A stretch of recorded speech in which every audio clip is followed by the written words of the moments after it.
Hello everyone, good morning, good afternoon, and good evening, and wherever you are. Welcome to the Agility Resilience Antifragility panel conversation in association with Agility Resilience and Antifragility 2022 virtual conference happening in November, hosted by both the Agility Institute and the Friends of Antifragility. So that being said, I will be moderating our auspicious panelists today. So quick introduction about myself, leadership and transformation coach. I work with teams and leaders to identify opportunities and challenges in helping everyone to operating at their best. That being said, let's have our panelists. Good morning, good afternoon. Hello. Hello. Hi David. Hi Sai. So let's go over your introductions one after another, and then we will dive in into the topic of today's panel. And let's start with Aid. Please go ahead. Thank you. Delighted to be here. I'm a former technologist. Today, I'm the founder of the Intelligent Leadership Hub.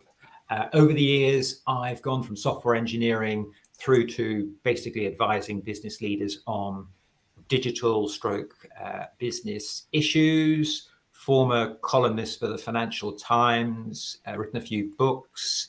And I'm very much into, again, intelligent leadership and disruption and how disruption is changing business models, changing societies, and how we go about addressing that. And the topics we're covering today are very close to my heart. Thank you, Aid. We're glad to have you. And then next, David, please. Hi, everybody. David Lindstedt. My background is in philosophy, but also IT, project management, business continuity, and now organizational resilience. I too have written a few books, consult, and create, strangely enough, software in this space. I'm the founder of Adaptive Business Continuity Solutions. Thank you, David. Glad to have you in the panel. And last but not least, Sai. Thank you so much, Mudasir, and likewise, Aid and David. A pleasure to be with all of you today and all those joining us very explicitly. I'm a coach and consultant, if you will, and I really focus on transformation and change. Likewise, I really partner with organizations to help them calibrate, as I like to say, their business models and operating models. And that spans very much in the same vein, everything from business and strategy and leadership and culture and execution and technology, the whole spectrum for impact, if you will. The area that I specifically like to focus on in integrating all those pieces is really look at myself as a catalyst and an alchemist that helps clients embrace, as I like to say, the sacred triad: reality, because I think we shy away from reality far too often, human nature, as well as identity, our own identity, to achieve that impact. I've been, as I like to say, and I think you've probably all three heard me say it before, I've been doing this far too long with over 40 years of practice and theory. I need to get out of this kind of business, for lack of better words. And the thing I hone in on is I really leverage, if you will, theory driven practice and practice informed theory. So the things that I'm going to be really focused on and sharing has been discovered in practice and backed by theory. Likewise, I've got a number of books, in particular, Conscious Agility from 2013 with two dear colleagues. It would behoove me to mention them: Brad Barton and Mark Ferraro, and likewise the Anti-Fragility Edge in 2016, amongst others. A pleasure to be with all of you. So thank you for the opportunity. Welcome, Sai. Excellent. Thank you. Thank you. And to set the stage and then to kick off our conversation, the first thing is how do you differentiate between agility, resilience, and anti-fragility? And maybe we'll start with Aid. Please go ahead. Right. Okay. Agility, of course, is a term that's been around for quite some time. In the IT world, we had agile systems development, which was seen as a more responsive way of engaging with the users. It escaped from the IT function and has started to become embraced by the wider organization. And for me, agility is the bear has attacked you, and now you're fighting with the bear. You're ducking and weaving, and if you're successful, you'll escape from the bear. Um, this may be slightly kind of semantic, but I believe that we need to kind of go beyond that and look at being more anticipatory as to what's coming along on the horizon, as opposed to what you're currently fighting with. But even if you are looking out for a bear, you might get bitten by a snake, but you weren't looking out for a snake. And that's a bit of an issue as the world becomes increasingly disrupted. So we need to kind of almost think in terms of attentive organizations, or organizations that are more like a living organism. They sense their environment, they operate and they adapt in line with the environment. When I think of resilience, I think of this kind of Ernest Shackleton, gritty resolve, working through the storm, and just through sheer grit and determination succeed. That's okay for storms, but that's not okay, in my view, when it comes to an increasingly disrupted world, because disruption's not going away, despite what the market tells us. There is no new normal, nor no next normal. Disruption is the backdrop to our lives going forward.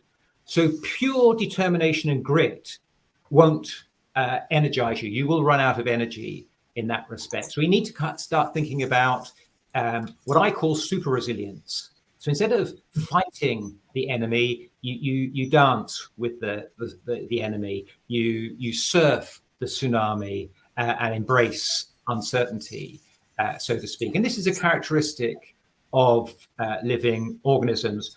And for me, super resilience is the equivalent of antifragility. And antifragility, in my mind, is a characteristic of a living organism that adapts based on the forces bearing down upon it, and therefore appears to all around to be growing in strength because it's actually now coping with its new environment. So I think that's my take on those three words. Thank you, Wayne. David, please go ahead. It's a devilish question. I actually been trying to think through it for the past couple of weeks in preparation for this.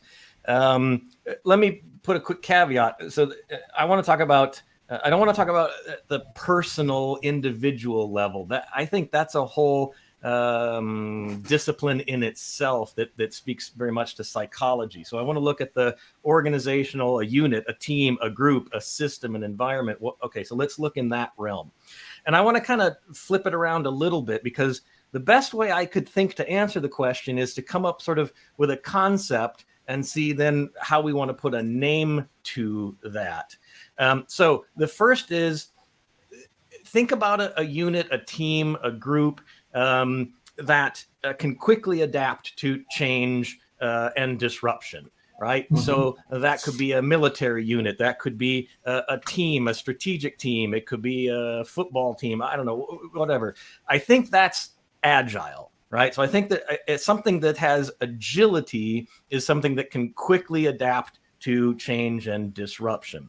Okay, now let's imagine a system, a team, a group, an organization that just benefits from change almost no matter what. And maybe we'll have that discussion in a little bit. But in reading Taleb's book on Antifragile, I think that's what he has in mind for Antifragile, is an organization, a team, a group that no matter what happens will benefit from change because it's engineered to benefit from change. And then and Taleb's not going to agree with this part, because in his book he identifies resilience as being robust. I don't think we use it that way. I don't think we think of resilience as being get back to exactly the way things were. So what is it? So I think it's the ability of an organization, a team, a unit, something to evolve in the face of change and disruption, at least to survive and ideally to flourish, but always within some realm of purpose. And maybe we'll get to that too, because I suspect maybe anti-fragile units may not necessarily need a purpose. They just want to survive and live and benefit. Whereas I think something like a team, a group, a unit, a system to be resilient probably does operate within a purpose. For example, raising and keeping a family, that might be a good purpose, right? You don't benefit from anything. Anyway, so I think, so to trying to think of those concepts and then putting the words to those kinds of concepts. But boy, it's a tough question. And we are all not going to use these terms in the same ways. Exactly. And then that's the reason, in your own words, please help me and the audience to understand in your words. Thank you, David. Sai? Yeah, I love what the gentlemen have already shared, quite honestly. Just kind of referencing ever so quickly, as Aid mentioned, I mean, I think there is no, there, to me, there's always been an abnormal, the absence of a normal. And I like to call it the transnormal, if you will. It goes beyond that. So I definitely love the way that you described that. And also the dancing scenario, that was very, very powerful. And likewise, exactly to your point, David, there is a lot of confusion, and I'll go further to say there's semantic overload and diffusion, if you will, and conflating of all these concepts. But there is a degree of clarity, I think, it's relative to these terms, and people have, if you will, from that blended them in such a way that it serves them, if you will. And this goes all the way from the agile community, the systems, right, the complexity community, you name it, it's out there, if you will. So kind of saying all that, to start off, I think one thing that's very key from both what the gentleman mentioned already, Mudasir, is, and I want to emphasize it, these are not absolute concepts. That's very, very key. But rather, these are properties of a thing, whether, exactly as David mentioned, a team, or an individual or an organization. And all those scales are relevant. So it is property of an object, in that sense. They're not absolute, right? You can essentially have different degrees of those things. And Taleb's very direct, especially around anti-fragility, but this applies to resilience as well as agility. At the same time, in that spectrum, it's relative to a given situation. So, I can't be agile to everything and I can't be resilient to everything. There is no immortality, for lack of better words. So that's very, very key. The notion of purpose, I think, is perhaps also one of those key concepts, as David, you mentioned, that's crucial to take into account. So if I look at agility, resilience, and anti-fragility, I look at them as muscles. And these muscles, essentially, just like any muscle, really, if you will, these muscles really are fundamentally worked through stress. You work that muscle. So in saying that, we need to ask ourselves, what's the source of stress relative to these concepts? What's the range of exposure?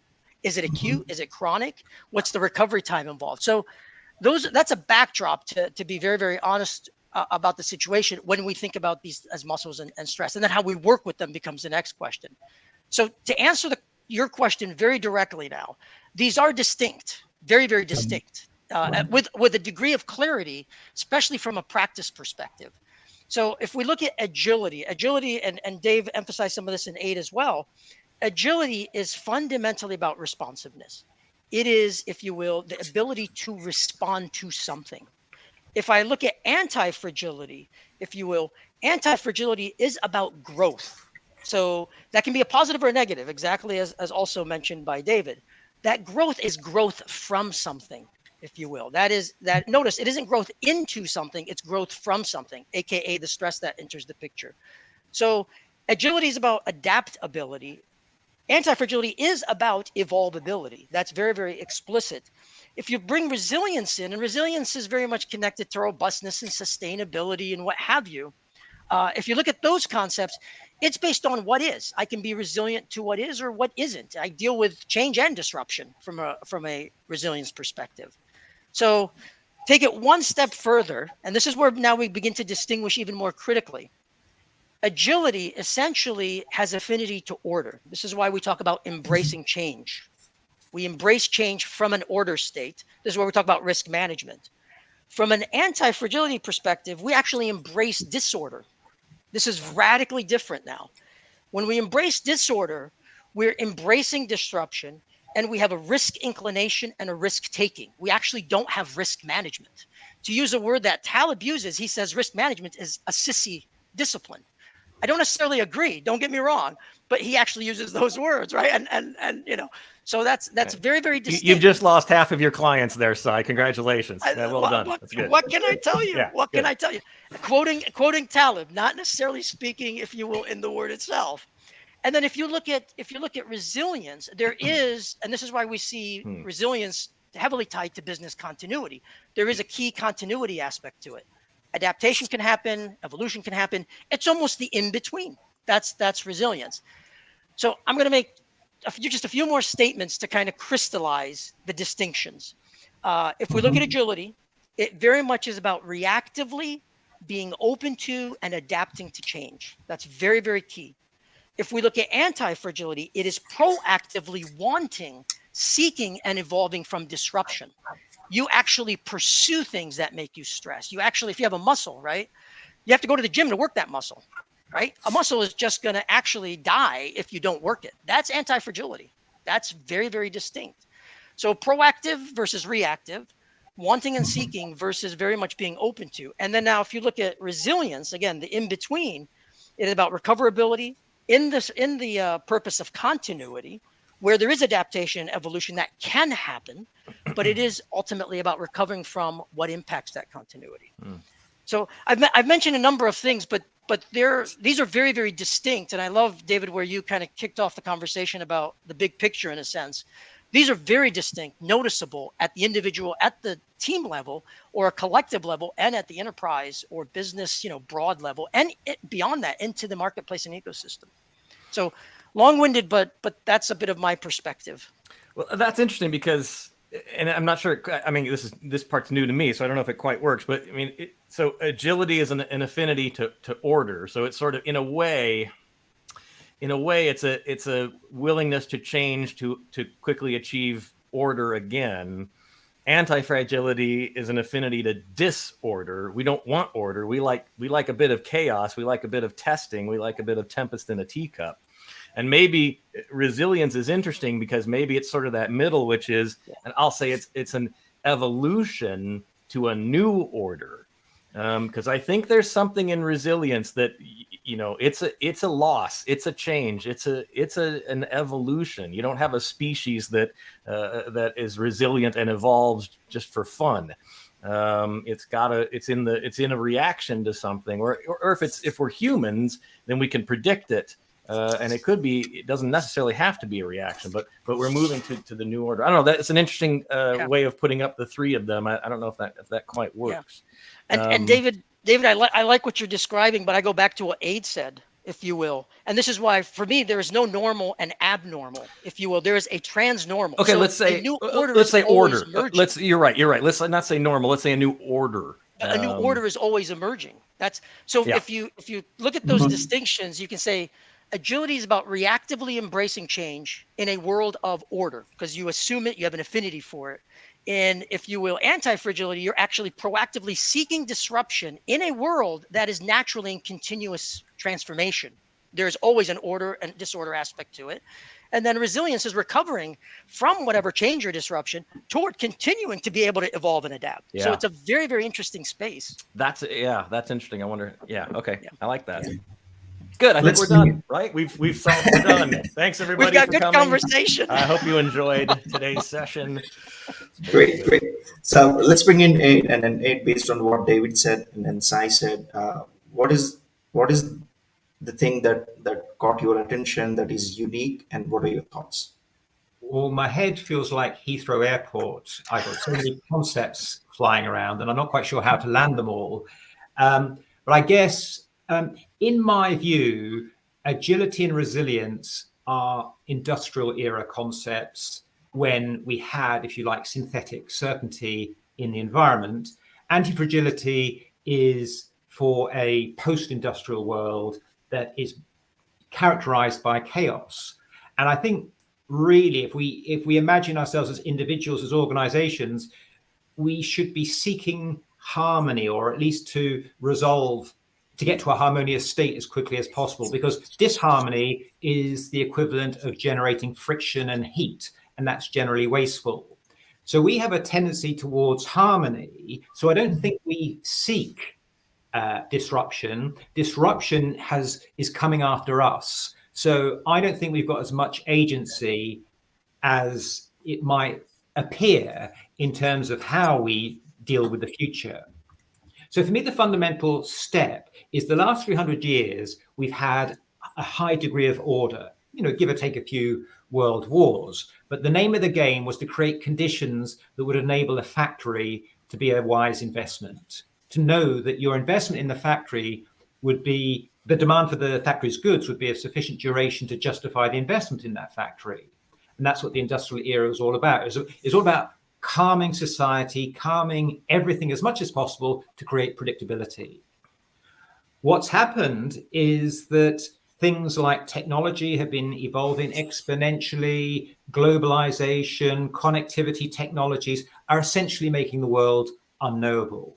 So we're entering into a sort of post-strategy world now, and therefore the factory model is no longer fit for purpose. And one of the problems of the factory model in any case was that there was always a single point of failure with it. Your business model was that single point of failure. Being anti-fragile, in my view, is having multiple business models. So you turn your business from a factory to a, you might call it a living portfolio of bets. And this is a very different way of thinking. And most leaders today cannot get their heads around it. They're too busy firefighting. They're too busy being agile and resilient, and they're not stepping away and realizing that those two endeavors, if you like, as important as they are, they're not enough to engage and adapt in a post-industrial world. Thank you, Wade, for setting the stage of the great topic of skin in the game. And a lot of the leaders doesn't have the skin in the game to think anti-fragile and have, in your words, having multiple business models. So one question is, in practice, what are your recommendations or your suggestions for the audience and then the leaders to push their limits, not only doing routine work that may fall into resilience? How can they go into the anti-fragile beyond agility and resilience? Well, I guess if you think of your business as a portfolio of experiments, and these experiments are in effect different business models, some of which may be gained through acquisition, some of which you may have built yourself, some of which may just be concept on paper, some of which may actually be generating cash in the market. The thing here is that the day the digital Grim Reaper comes into your plan A, your primary business, you've got other sources of cash. So that's the game to survive, in effect, the so-called infinite game, as it were. And these different business models shouldn't just be variants of the existing business model. They should be, you almost need to think of it as a Rubik's Cube of innovative experiments, where you've got varying degrees of disruptability, various degrees of market adjacency, and various degrees of advanced technology adoption. Most organizations, when they approach innovation, it tends to be quite conservative, tends to be in their current market, tends not to be particularly disruptive. I'm advocating that instead of just filling one of the 27 cells of the Rubik Cube, we sprinkle across the whole of them. That's anti-fragility in practice, organizationally. Thank you, Balsad. So innovation, thinking out of the box, is synonymous for the innovation. And then how does we bring in innovation and anti-fragility together? And any thoughts on that, David and Sai? Yeah, my brain's now the Heathrow Airport. I want to go back to like something that Abe said like 16 times ago. So I guess it's gone. We'll move on. There's so much here. It's so rich. There's so much to talk about.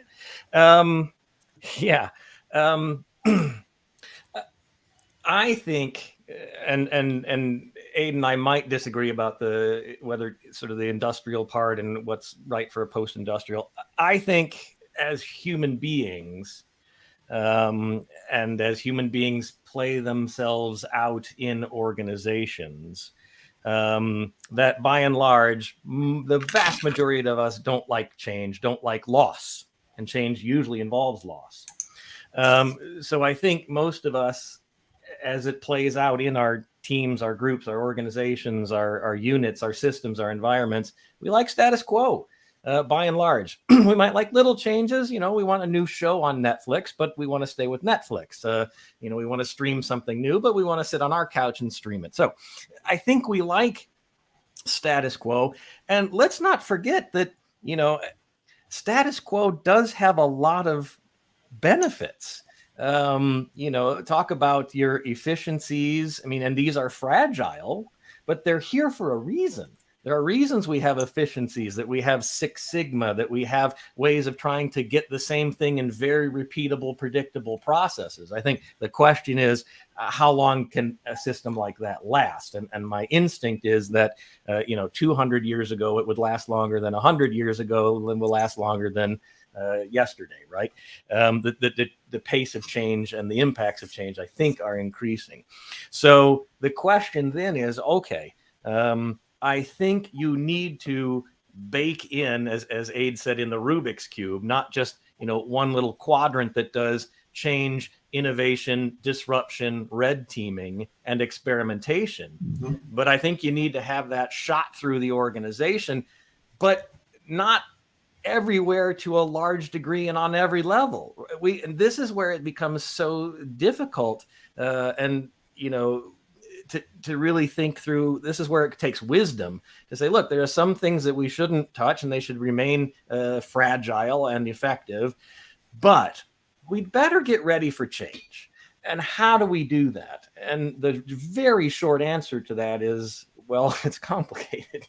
The short answer to that is, you need to start doing things like experimenting and having disruptors and having iconoclasts and dissenters, and being able to move money around and being able to make changes and to practice making changes, and et cetera, et cetera. So I guess, Sai, you go back to that sort of, you said sort of muscles and stress. Some of those muscles we need to stress in different ways, because the change will come. We've got to prepare for it. But it's a difficult and delicate balance. I would just stay on that, is that despite all the popularity associated with transformation, I generally don't recommend organizations transform. And by that, I mean that if you've got an old school business model that's generating cash, we don't know whether it's going to last for another 60 years or get taken out by a free app or a changing customer sentiment. But the bottom line is, if you put everybody through some sort of design thinking course, you're going to confuse them and threaten your own cash flows.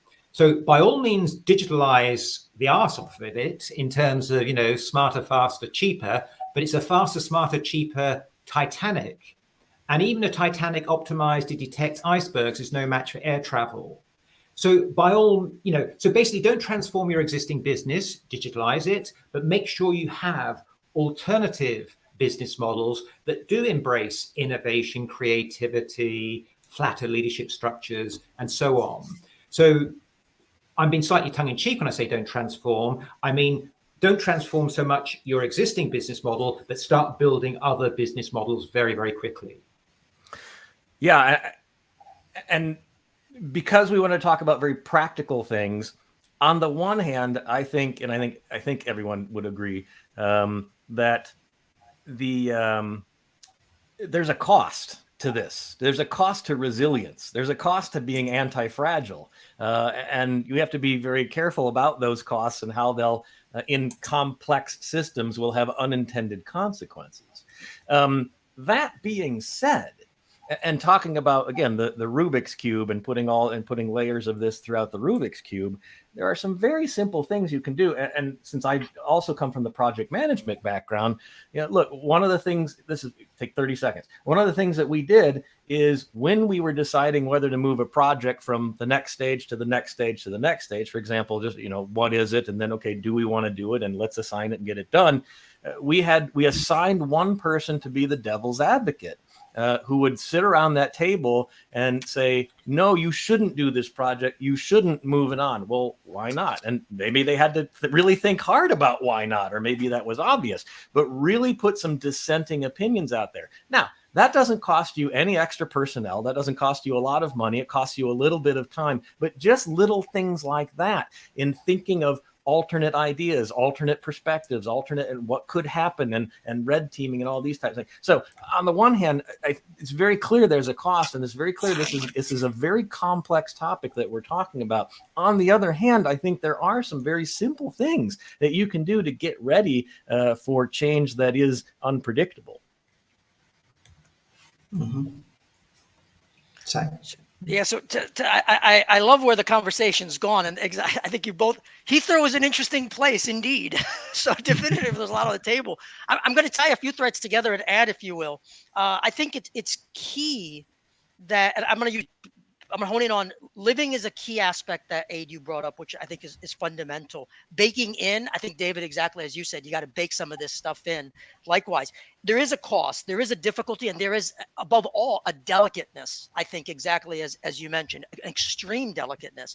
So one of the key things is very crucial is we should stop thinking in terms of just simple order or simple disorder, but rather there's an in-between space to really be very, very keenly focused on. I call it the in-between. I literally call it the in-between. That is very, very key, because that is the place where you can survive and thrive, if you will, is in the in-between. If you take extreme, I use COVID as an example. There's people that I know in COVID, they achieved a great element of, or experienced, a great element of disorder.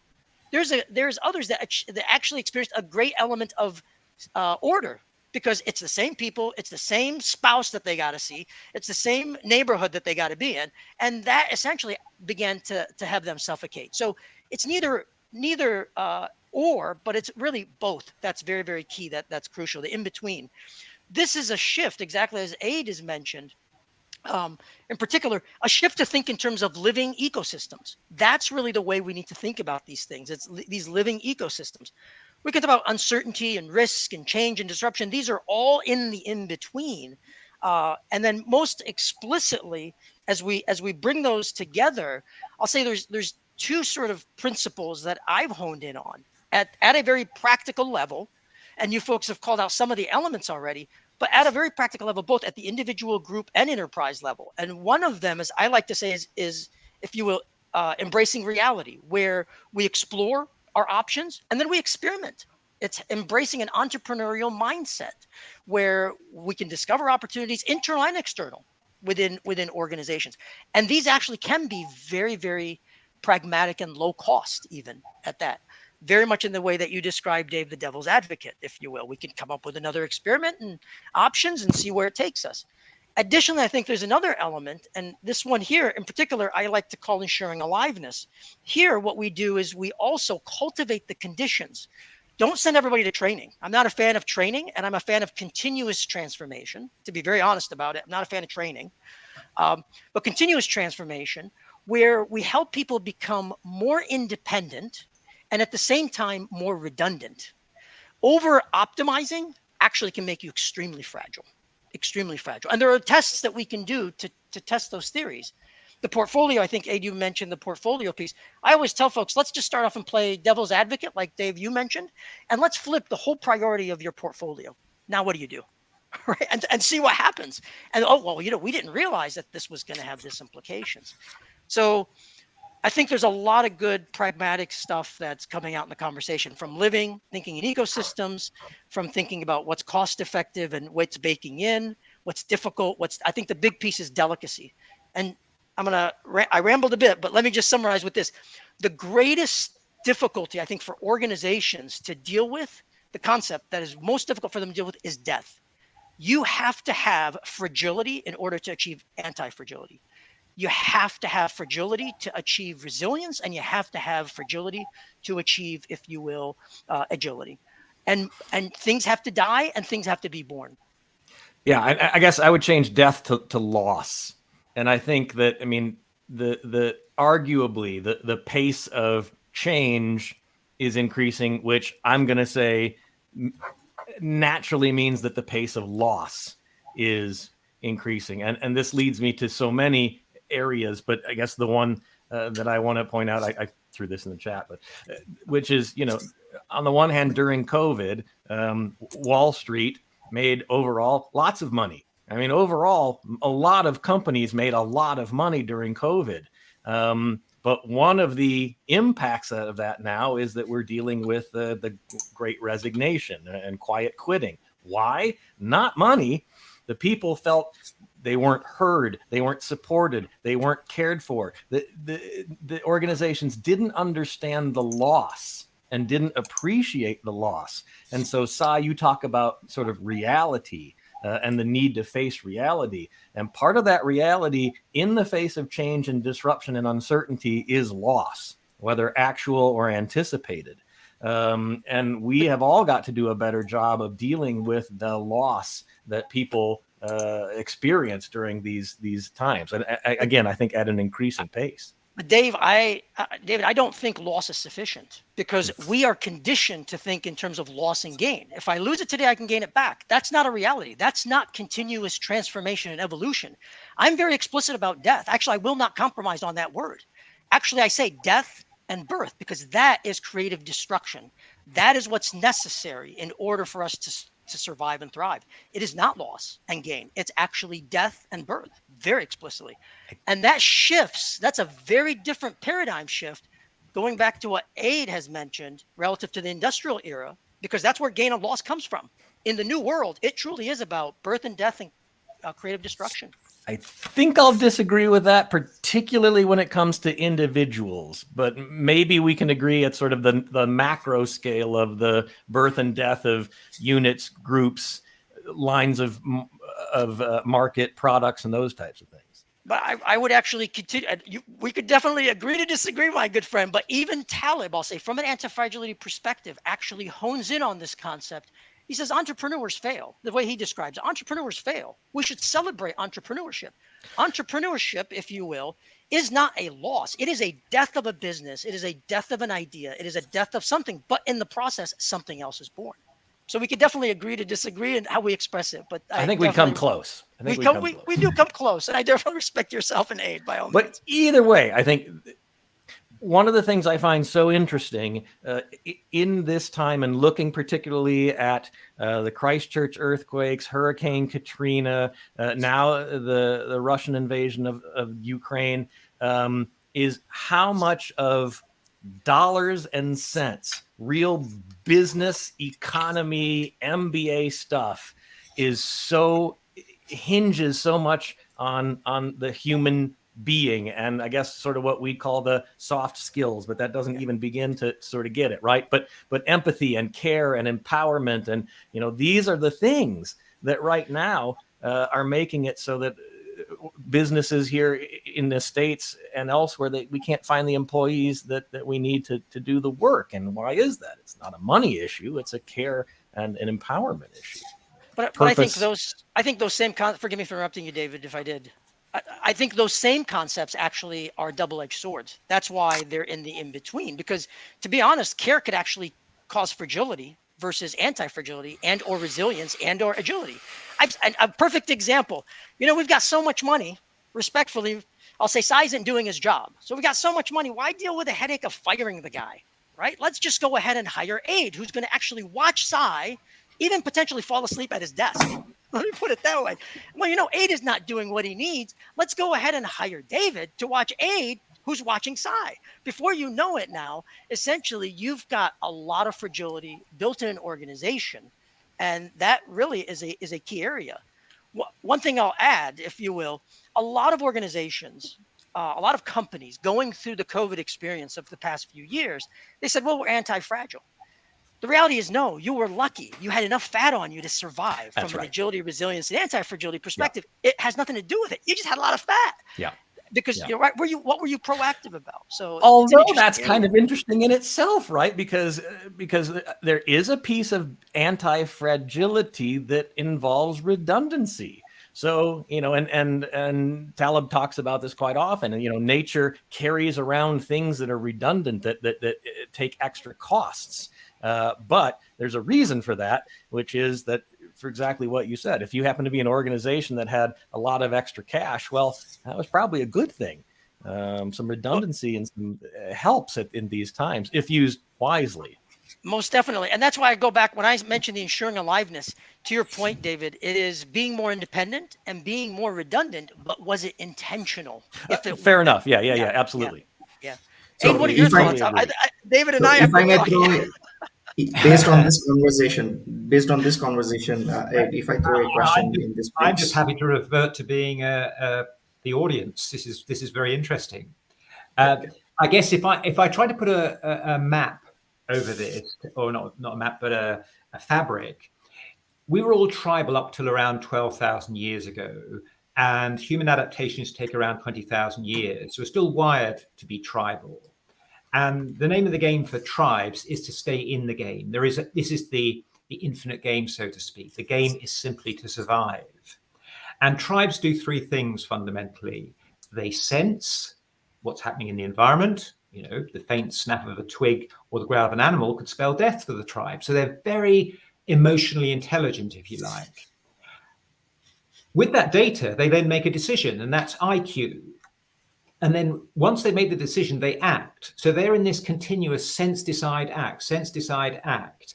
And this is taking us into a kind of post-strategy world now, where strategic planning is now a genre of fiction. So situational awareness starts to trump strategic planning. And this is going to be this is going to make a lot of leaders very uncomfortable. And we touched on it earlier on in terms of, Six Sigma, lean, total quality management, et cetera, et cetera. These are all efficiency plays. And when you run your factory very, very well, there is no redundancy. So there is no protection, there is no fat, because it was a just-in-time organization, so to speak. One of the big problems that Taylor model of running your organization has is you will never achieve the failure velocity necessary to adapt in real time. That's a big problem. Basically, failure is the antithesis of most businesses in terms of where their focus is. If we look at Netflix updates its business model every 4 minutes. Google every 15 seconds, and Amazon every 4 seconds. That is very much adapting to a hyper fast changing world. And most organizations on the planet today are nowhere near that. And that's what they need to get to. So anti-fragility is not something we can choose to deal with. Anti-fragility, it's something that we have to embrace because disruption is coming after us. So on that point, if I can ask a question. So we talked about entrepreneurship, life and death, success and failure, loss, all that stuff. And then your point is we have to look for anti-fragility. Now, a lot of entrepreneurs as well as leaders leave no stone unturned to be successful, right? And Sai, you mentioned that you have to have a fragility to be anti-fragility. That being said, how can we help organizations or leaders to see or develop the anti-fragility mindset? Because their focus is solely on how can I cover up a fragility, or how can I de-risk it, or how can I help to be more resilient or robust. So any thoughts on this, gentlemen? Who want to go first? One of the issues I think is that it's certainly in the private sector, we're focused on making a profit. We're focused on making a handful of shareholders even richer. This leads to very short-term decision making, which is not good for the organization. It's not good for the customers. It's not good for the talent, hence the great resignation. It's not good for the community, and it's not good for the planet. I encourage my clients to focus on growing assets rather than making a profit. Money, of course, is one of those assets, as is brand capital, cognitive capital, and even data capital. Focusing on assets gives you a buffer against an uncertain future. Focusing on assets allows you to take more risks, allows you to acquire and retain the best people. Organizations, in my view, that focus on profit are like the kids that failed the famous Stanford marshmallow test. Good analogy. David? It's too big of a question. I, so I think there's a lot of things that we can do to improve resilience, to improve anti-fragility. I think there's a lot of little things. I think there's big things. I think there's expensive things. I share a concern with Aid that there is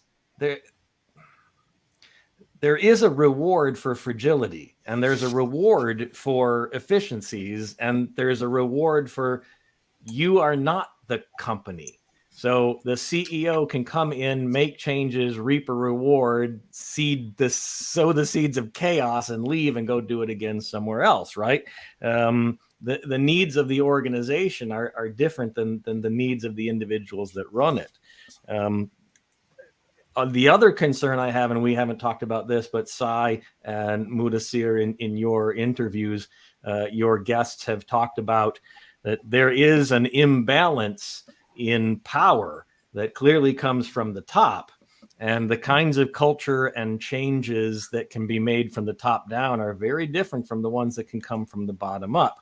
And so we get back to the question of, and I'm not sure I have an answer for this immediately, but I think the question is something like, given the inherent rewards in making things more short-term, fragile, and efficient, how do you motivate the leaders to think in terms of the organization and what's best for the organization and its members as a whole? In my view, David, I think you've kind of nailed the problem, as it were. And to fix this problem, we actually need to reinvent the global generally accepted accounting principles, because and we're not talking about the C-suite here, we're talking about governance, we're talking about the board. They will respond to whatever pleases the analysts and the investors. And this actually leads to a very centralized leadership model that attracts sociopathic leaders. They've worked out how to get to the top. They operate in an ecosystem that's propped up to some extent by business schools and headhunters, so that a handful of people get bounced around and everybody makes a lot of money off of them, but they're not really delivering any value. And if I was one of those leaders, I would think to myself, why should I take a hit to make my successor look good? So there'll always be this short-term issue. The other issue with the factory model is that it's very much based around centralized leadership. A handful of people make all the decisions, usually in a well-appointed room. You can only generate value if you're a decision maker. So therefore, all the value creation is concentrated. And if all the value creation is concentrated, then all the reward distribution will be concentrated as well. This leads to economic inequality and social disparity. I'm advocating a ubiquitous leadership model where leadership is spread throughout the organization. That way, you can have a better distribution of value creation and thus a better distribution of reward, and thus resolving some of these issues of economic inequality and social disparity. That's kind of the thrust of my think tank. And I think, coming back to your point, this whole accounting standards thing has to change to drive all the changes that are necessary, including saving the planet. So this touches a lot of aspects. It definitely is very, very powerful in the way that you talk about leaders, right? And Mudassir, back to your question and what Aid and David have contributed. It really boils down, any transformation, call it what you will, is a redistribution of power in one form or another, a rebalancing of power. It is essential, and I'm going to get very, very specific. And back to what Aid, you had mentioned very critically, it is really determining where there is skin in the game and not skin in the game. And if I get even more critical about what that really means, where there is symmetry versus asymmetry, is it a win-win or a win-lose? If you eradicate all win-loses in an environment, if you will, move it toward a band that's manageable, you can achieve some of the things that we're talking about. But it takes hard work. Additionally, the things, and this is what I always go started with the sacred triad. Reality is reality. If Aid, you had to consider if you're going to put food on your table or my table, pushed to a corner, stressed enough, you will put food on your table before my table. That's human nature. We cannot discount human nature. To be very blunt about it, we talk about care, we talk about all sorts of things. We talk about psychological safety, or we talk about no fault failure, if you will, or we talk about starting with why, or Aid, you had mentioned it, the infinite game, if you will. These are great, respectfully, marketing terms, but in practice, at the end of the day, if I've got to ask David, would you like to eat, and your family's going to eat, or my family's going to eat, David's going to say, you know something, I really need my family to eat tonight. So human nature is very key, but it is cultivating the conditions to create as much symmetry, win-win or lose-lose, no in between, as possible. And I think exactly as David, you mentioned, and Aid, you've mentioned, there's a lot of good actually in lean. There's a lot of good in Six Sigma, and there's a lot of bad in lean and a lot of bad in Six Sigma, amongst other concepts. So it's the in between, as I mentioned, that has to integrate those things. And by all means, it is not a trip. It is not a journey for the faint of heart. It is, I go back to the key words. It's delicate, it's difficult, and it requires energy. But these are the challenges of where we find ourselves. I think what we're all saying, individually, collectively, call it group level, enterprises and organizations, and society wise. On the sort of upside of that, rather than us fighting over dinner, to some extent, well, to a large extent, we are social animals. We've worked out that if we're going to avoid lunch eating us back on the savannah, we would operate in a group. And operating in a group caused us to develop our social skills, become emotionally intelligent, and so on. So we would probably collaborate right up to literally the last minute. Because if we saw any future chance of staying alive, I would want to be known as the person that was going to take one for the team rather than being a selfish ass, basically. But COVID was a perfect example. Forgive me, David. I know you wanted to add something. Forgive me. COVID was a perfect example. This is why I'm a huge fan of stress in the right way, used in the right hands, because it can be very dangerous in the wrong hands, to be very blunt about it. But stress is a natural elixir, if you will. In the face of fear, doubt, ego, whatever, it reveals who we are. Look at what happened to toilet paper. Something as simple as toilet paper. Human nature is very, very interesting, to say the least, and pushed and stressed, it's revealed. So it's great to sit about it and talk out here. And I love it when people say, I would never do what person X did. Well, find yourself under those conditions and see what really happens. Chime in, David. I think I'll say one thing. So back to Mudasir's initial question, which was something like, how do you start to have the conversations with executives?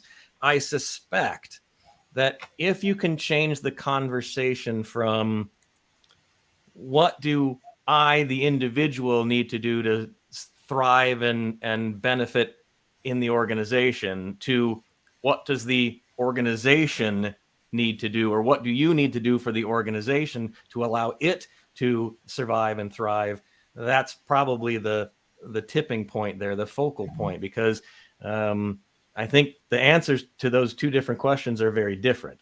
And I think you do have the problem. Well, if you're a leader and if you're concerned about maximizing your benefit in a world where you can go from organization to organization to organization and make all these changes and do pretty much as you wish, that's a very different answer than, what does this organization need to be able to evolve and thrive in the face of great uncertainty and change. And David, I'm sorry, please go in, Aid. Go on, Aid. No, well, I think that's definitely the change of emphasis, but you won't get that change of emphasis unless there's either drivers from the governance, the board, or it is told to the CEO that actually it would be smarter to think in the interests of the organization, because then you would start trusting your people. They would feel psychological safety. They would have more cognition available to respond innovatively to increasingly disruptive and novel situations. That's actually the business case for caring about your people and caring about the organization. It's ultimately a selfish one because the CEO wants to get, meet the profit targets and so on. But there is really no other way forward than to create environments, and I tend to think of them as cognitive gymnasiums, that allow people to actually bring their cognition to bear. If I'm sitting in an organization today, the chances are I'm feeling anxious about whether I have a job next week. Why am I being pulled in across rush hour traffic to go to work? Is that just to let me know who's boss? There's all sorts of issues that need to be resolved there. And if you look at the composition of most C-suites, there is little by way of talent management representation, which tells us everything we need to know about those organizations fundamentally being factories where people are cogs in the machine.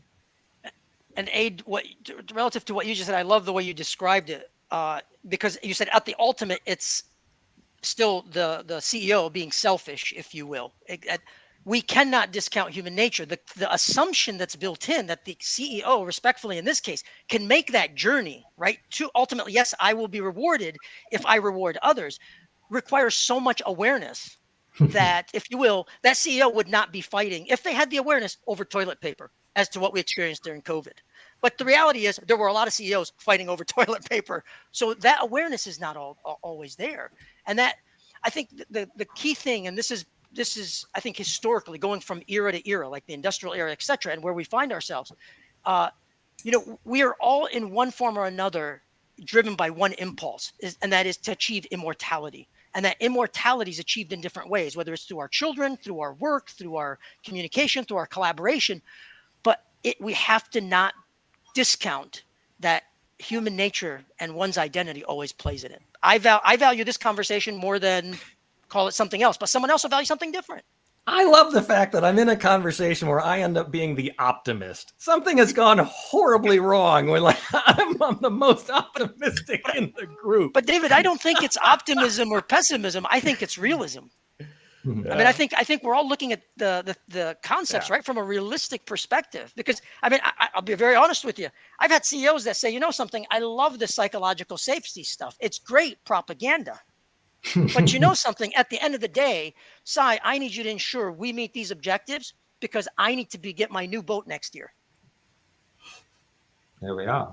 Yeah. No current CEOs I'm working with from that vein, but I've encountered them in my 40 plus years. You had half of your clients left and you just have that one as well. Good job. You're doing great on the sales side. I'm a realist, my good friend.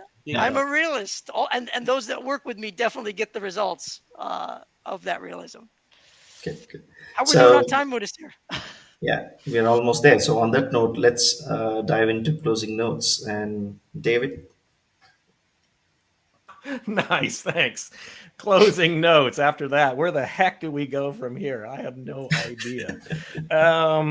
Wow. I don't know how to make a closing note on that. I have like a million things that I want to talk about now. How about this? It's worth the discussion. This is regardless of where you are and how deep you are into resilience and anti-fragile. This is absolutely something worth thinking about at least a little bit, talking about at least a little bit, bringing what I call a crew together, a plan ahead crew, a think ahead crew, a what if crew. Bring some folks together, bring them into the room, pick one of our books or something, but talk about this because look, I mean, quite frankly, I do think that the pace and the impact of change is happening. I do think the global economy and our place in the globe and the world is becoming much more complex. And so this is the reality. So you talk about the reality. I think this is the reality of what we're going to be facing here in the coming decades. And the question is, how do you want to prepare for that? I suspect that investing in things that are fragile and robust have their place, but you might want to take some of your discretionary capital, and I'll use that as a large word, and spend some time thinking and investing in resilience as well, because you're not going to be able to prepare for the specifics. You're going to have to prepare for the Rumsfeldian unknown unknowns. And the way to do that is to start building some of these capabilities and some of these muscles. And they're not going to be the ones that you're used to. That's the best. That's the best I could, man, that was a Hail Mary. Thank you, David. Yes. Thank you. I think David's done mine as well, actually. Thanks, David. Glad to help. If I, yeah, I guess my view is that this is actually good news. Even though we're moving into a world that is going to be less comfortable, less convenient, less disposable income, it is going to force us to be more human.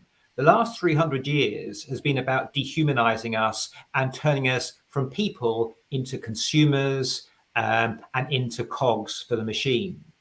And that basically it's almost as if nature is saying, come on, humans, you've been asleep at the wheel for 300 years. It's now time to get back on the savannah. It's going to be more precarious. It's going to be more dangerous, but it's going to feel as if you're alive for the first time.